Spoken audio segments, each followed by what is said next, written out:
നമ്മളൊക്കെ ഒരു സംരംഭം തുടങ്ങണമെങ്കിൽ എന്തൊക്കെ കാര്യങ്ങൾ ശ്രദ്ധിക്കണം? ലോണ് ശരിയായോ, അല്ലെങ്കിൽ ക്യാഷ് ശരിയായോ, സമയമൊക്കെ ശരിയാവട്ടെ, ഇതൊക്കെ പറഞ്ഞ് നമ്മൾ മാറ്റി വെക്കുമല്ലേ ചില അവസരങ്ങളിൽ. ഇവിടെ ഒരു പെൺകുട്ടി ഹോട്ടൽ തുടങ്ങണം എന്നുള്ളൊരു അതിയായ മോഹം കൊണ്ട് അതിൻ്റെ ഫണ്ടൊക്കെ ശരിയാക്കാൻ വേണ്ടി ഇവിടെ നമ്മുടെ ചേർത്തലയിൽ ഒരു ബജ്ജിക്കട തുടങ്ങിയിരിക്കുകയാണ്. ഇന്ന് ആ പെൺകുട്ടിയുടെ വിശേഷങ്ങളാണ്.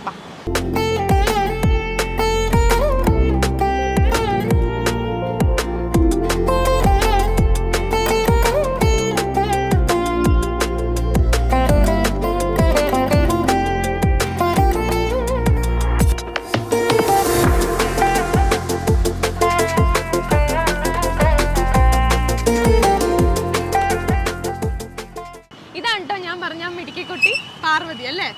നമസ്കാരം. എന്തൊക്കെയുണ്ട്? സുഖമായിട്ട് പോണോ? കച്ചവടവും കാര്യങ്ങളൊക്കെ എങ്ങനെയുണ്ട്?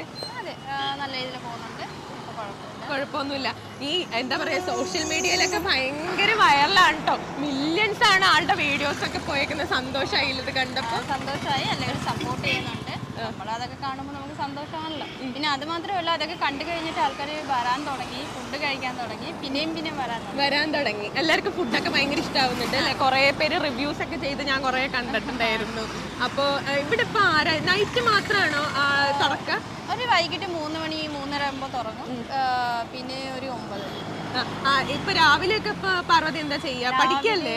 പഠിത്തം കഴിഞ്ഞ ജോലി ഉണ്ടായിരുന്നു, അതൊക്കെ വിട്ടിട്ടാണ് ചെയ്യുന്നത്. രാവിലെ തൊട്ട് ഇതിന്റെ പുറകെയാണ് ഈ കോളിഫ്ലവർ, മുട്ട, കിഴങ്ങ്, അതിന് എല്ലാം ചെയ്യുന്നതിന്റെ പ്രിപ്പറേഷൻസ് ചെയ്യുന്നത്. എല്ലാം ഒറ്റയ്ക്കാ ചെയ്യുന്നത് അല്ലേ?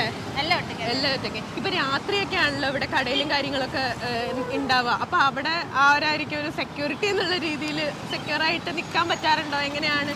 ഇല്ല, നമ്മള് അതൊന്നും നോക്കിയിട്ടല്ലല്ലോ ഇറങ്ങിയത്. അപ്പൊ അവിടുത്തെ കാര്യങ്ങൾ നോക്കി കഴിഞ്ഞിട്ട് നമ്മൾ ഇങ്ങോട്ട് വരുമ്പോഴത്തേക്ക് മൊത്തം ഇവിടുത്തെ ഉള്ള കാര്യങ്ങൾ, പിന്നെ വീട്ടിൽ പോകുമ്പോഴത്തേക്ക് അവിടുത്തെ കാര്യങ്ങള്. ആളുകളൊക്കെ എങ്ങനെയുണ്ട്? ഭയങ്കര സപ്പോർട്ടാണ് തോന്നുന്നു അല്ലേ? ഇപ്പൊ നല്ല സപ്പോർട്ടുണ്ട്. ഫസ്റ്റ് ഭയങ്കരമായിട്ട് എന്താ പറയാ, മുടക്കം വെച്ചായിരുന്നു. ഇങ്ങനെ ചെയ്യരുത്, അത് റെഡി ആവില്ല, ഓക്കെ ആവത്തില്ല, ഒരു പെങ്കൊച്ചല്ലേ, ഹൈവേയിൽ നിൽക്കരുത്. പക്ഷെ ഇപ്പൊ അവര് തന്നെ കുഴപ്പമില്ല, നല്ലതാണ്, എല്ലാവരും സപ്പോർട്ട് ചെയ്യുന്നുണ്ട്. ഹോട്ടൽ പെട്ടെന്നാവട്ടെ. അച്ഛനും അമ്മയൊക്കെ എന്താ പറയുന്നേ? അച്ഛനും അമ്മ ഫസ്റ്റ് അവരെ സപ്പോർട്ട് ഇല്ലായിരുന്നു, ഇപ്പൊ കുഴപ്പമില്ല. എങ്ങനെ വീട്ടിലിത് പറഞ്ഞത്? അല്ലെങ്കിൽ എനിക്ക് ഇങ്ങനെ ഒരു പറഞ്ഞതല്ല, അവര് വീഡിയോ കണ്ടതാ. അല്ല, അപ്പൊ വീട്ടിലറിഞ്ഞിട്ടുണ്ടായിരുന്നില്ല? ഇല്ല, അമ്മ അറിഞ്ഞില്ലായിരുന്നു. അപ്പൊ അവര് ഇതുപോലെ ഒരു ചേട്ടൻ വന്ന് ഇതുപോലെ തന്നെ വീഡിയോ ചെയ്ത് പോയായിരുന്നു. അപ്പൊ വൈറൽ ആയപ്പോഴത്തേക്ക് അവരും കണ്ട്. ഇടുക്കിയിലാണ്. അവര് വേറെ ഇടുക്കിക്കാരിയാണ്. അപ്പൊ അവരെ അങ്ങനെ വിളിച്ച് എന്താ കാണുന്നെന്ന് ചോദിച്ച്, നീ ഇതിനല്ലല്ലോ ജോലിക്കല്ല പോയെ, അപ്പൊ ജോലി എന്തായി, മൊത്തം കാര്യങ്ങൾ പറഞ്ഞപ്പോഴത്തേക്ക് അച്ഛന് അത് ശരിയാവില്ല, നീ ഒറ്റയ്ക്കല്ലേ ചെയ്യുന്നത്, എൻ്റെ മോള് വീട്ടിൽ പോകുന്നു, അതൊന്നും ചെയ്യണ്ട.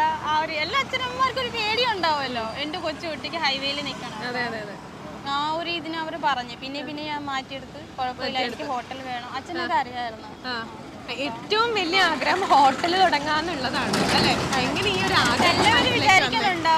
എല്ലാവരും വിചാരിക്കണുണ്ടാവും ഈ ഒരു ചെറിയ കട തുടങ്ങിയിട്ടാണോ ഹോട്ടൽ ഉണ്ടാക്കാൻ പോകുന്നതൊക്കെ. പക്ഷെ എനിക്ക് ഹോട്ടൽ ഉണ്ടാക്കിയേ പറ്റുള്ളൂ. അതാണ് വലിയൊരു ആഗ്രഹം അല്ലേ?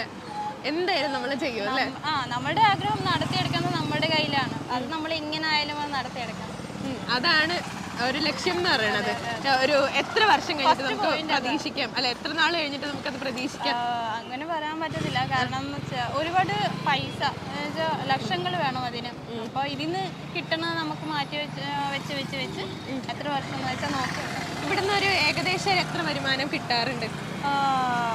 അങ്ങനെ ഡെയിലി ഒരുപോലെ ആയിരിക്കത്തില്ല, കിട്ടും എന്തായാലും. അത്യാവശ്യം കിട്ടുന്നുണ്ട്. നമുക്ക് എന്താ പറയാ, നമുക്ക് ജീവിച്ചു പോകാനുള്ള കാര്യങ്ങളൊക്കെ കിട്ടുന്നുണ്ട്. ഹാപ്പിയാണ് അതിനകത്ത്. ഇനി ബാക്കിയുള്ള സ്റ്റഡീസും കാര്യങ്ങളൊക്കെ എങ്ങനെയാണ്? സ്റ്റഡീസ് കാര്യങ്ങള് അങ്ങനെ പ്രത്യേകിച്ച് ഒന്നും നോക്കുന്നില്ല. കാരണം നമുക്ക് എന്തെങ്കിലും ചെയ്യാനൊരു ടൈം ഉണ്ടെങ്കിലല്ലേ നമ്മൾ ചെയ്യത്തുള്ളൂ. എനിക്ക് രാവിലെ എഴുന്നേറ്റ് കഴിഞ്ഞ് പിന്നെ ഒരു രാത്രി 12 മണി കഴിയണവരെ നല്ല ജോലി, നല്ല കാര്യങ്ങൾ. അതെ, അപ്പൊ കടയിലെ കാര്യങ്ങള്, വീട്ടിലുള്ള കാര്യങ്ങള്, സ്വന്തം കാര്യങ്ങള്, അപ്പൊ മൊത്തം നോക്കി വരുമ്പോഴത്തേക്ക് നമുക്ക് പിന്നെ സമയം കിട്ടത്തില്ല. ഇതിന് തന്നെ എന്തെങ്കിലുമൊക്കെ ചെയ്യാനാണ് ആഗ്രഹം. ഇവിടെ ഇപ്പൊ ആരൊക്കെ ഒരു ഹെൽപ്പിന് വേണ്ടിയിട്ടുണ്ട്? ഹെൽപ്പിന് ഇപ്പൊ ചേട്ടനുണ്ട്, ചിറ്റയുടെ മകനാണ്. പിന്നെ ഇപ്പൊ ഒരു ഫ്രണ്ട് ഉണ്ട്, കൂട്ടുകാരത്തി ഉണ്ട്. അപ്പൊ അവരൊക്കെ ഹെൽപ്പിനുണ്ട്. മാത്രമല്ല നാട്ടുകാരും ഭയങ്കര സപ്പോർട്ടീവ് ആട്ടോ. എല്ലാരും വന്ന് ഫുഡ് എന്താ പറയാ ബജ്ജികളൊക്കെ മേടിക്കുന്നുണ്ട്. എന്തൊക്കെ ഐറ്റംസ് ഉണ്ട് ഇവിടെ? ഇവിടെ ചിക്കൻ പക്കോട, കോളിഫ്ലവർ, മുളക് ബജ്ജി, മുട്ട ബജ്ജി, മസാല ബോണ്ട, ഇടയ്ക്കിടയ്ക്ക് പഴംപൊരി, ബ്രെഡ് പൊരിച്ചത് എല്ലാം ഉണ്ട്. പിന്നെ ചായ, കോഫി ഇല്ല, ചായ, ഹോർലിക്സ്, ബൂസ്റ്റും ഇതൊക്കെ ഉണ്ട്. ഇപ്പൊ വീട്ടിലുള്ള ഒരു എന്താ പറയാ കഷ്ടപ്പാടും കാര്യങ്ങളും കൊണ്ടിട്ടാണോ അതോ ഇങ്ങനെയൊക്കെ തുടങ്ങാനായിട്ടുള്ള ഒരു റീസൺ എന്ന് പറഞ്ഞാൽ എൻ്റെ ആഗ്രഹം ഉണ്ടായിരുന്നു. പിന്നെ എനിക്ക് ഫുഡ് ഉണ്ടാക്കാൻ ഇഷ്ടമുള്ള കാര്യമാണ്. വീട്ടിൽ ഇതുപോലെ തന്നെ അമ്മ എന്തെങ്കിലും ഉണ്ടാക്കുമ്പോഴത്തേക്ക് അമ്മ എനിക്ക് ഉണ്ടാക്കണം. അപ്പോൾ ഞാനൊരു നയൻ ക്ലാസ്സിൽ പഠിക്കുമ്പോഴത്തേക്കുള്ള ഒരു കാര്യമാണ്. ഞാൻ എപ്പോഴും കാണും ഹോട്ടല്, പിന്നെ ചെറിയ ചെറിയ കടകൾ ഫുഡ് ഉണ്ടാക്കണത്. അന്നേരം എത്ര ഫണ്ട് വേണമെന്നൊന്നും അറിയാൻ പാടില്ലായിരുന്നു. അപ്പോൾ അന്നേരം ഒരു മനസ്സിൽ ഉണ്ടാക്കിയ ഒരു ആഗ്രഹമാണ് ഇത്. പിന്നെ പ്രായം കൂടിയതോളും അത് ആ ഒരു ആഗ്രഹം പുറത്ത് വരാൻ തുടങ്ങി. ഫുഡ് ഉണ്ടാക്കണം, കൊടുക്കണം, ഒരു ഹോട്ടൽ ഉണ്ടാക്കണം. അപ്പോൾ അത് തന്നെ കണ്ടിന്യൂ. ജോലി കിട്ടിയിട്ട് പോലും അവിടെ സാലറി കുറവായിരുന്നു. ഹോസ്റ്റൽ ഫീസ് കാര്യങ്ങൾ കഴിഞ്ഞാൽ ഉണ്ടാവില്ല. അപ്പൊ അതുപോലെ ഇത് തന്നെ തുടങ്ങാം. പിന്നെ വേറൊരു ജോലി നോക്കണ്ടല്ലോ. സമയം കിട്ടിയപ്പോ തുടങ്ങിയതാണ്. അച്ഛനും അമ്മയൊക്കെ എന്താ ചെയ്യണേ? അവരൊക്കെ കൃഷിയാണ്. അച്ഛന് കൃഷിയാണ്, അമ്മ ഹൗസ് വൈഫാണ്.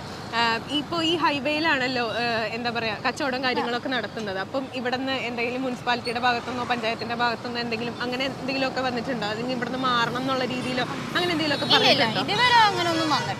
അങ്ങനെയൊന്നും വന്നിട്ടില്ല. പിന്നെ ഈ എന്താ പറയാ ഒരുപാട് വീഡിയോസും കാര്യങ്ങളൊക്കെ വന്നല്ലോ. അപ്പം ഈ ഒരുപാട് ഓഫേഴ്സും കാര്യങ്ങളൊക്കെ ഓഫ്കോഴ്സ് വന്നിട്ടുണ്ടാവുമല്ലോ. പിന്നെ എന്താ പറയാ ഫണ്ടോ കാര്യങ്ങളോ അങ്ങനെയൊക്കെ. അപ്പൊ പാർവതിക്ക് ശരിക്കും എന്താ തോന്നുന്നത് ആ ഒരു കാര്യങ്ങളൊക്കെ? ഓഫേഴ്സ് കൊണ്ടുവന്ന ആൾക്കാർ അവർ ചിലപ്പോൾ എൻ്റെ കാര്യം ഓർത്തിട്ട് കൂടി ആയിരിക്കാം ഇങ്ങനെ ഒരു കുട്ടി നടത്തുന്നുണ്ടല്ലോ അപ്പം അങ്ങനെ ചെയ്യാം. പക്ഷേ ഓക്കെ, ആ ഒരു ചിലവർ ഇങ്ങനെ ഹോട്ടലെടുത്തോ എന്നിട്ട് വാടക തന്നാൽ മതി. പക്ഷേ എനിക്ക് സ്വന്തമായിട്ടാണോ ഉണ്ടാക്കിയെടുക്കേണ്ടത്? സ്വന്തം പൈസ തന്നെ സ്വന്തം പൈസ കൊടുത്ത് ഒരു ഹോട്ടൽ റെഡിയാക്കി എനിക്ക് സ്വന്തമായിട്ട് നടത്താനാണ് ഇഷ്ടം.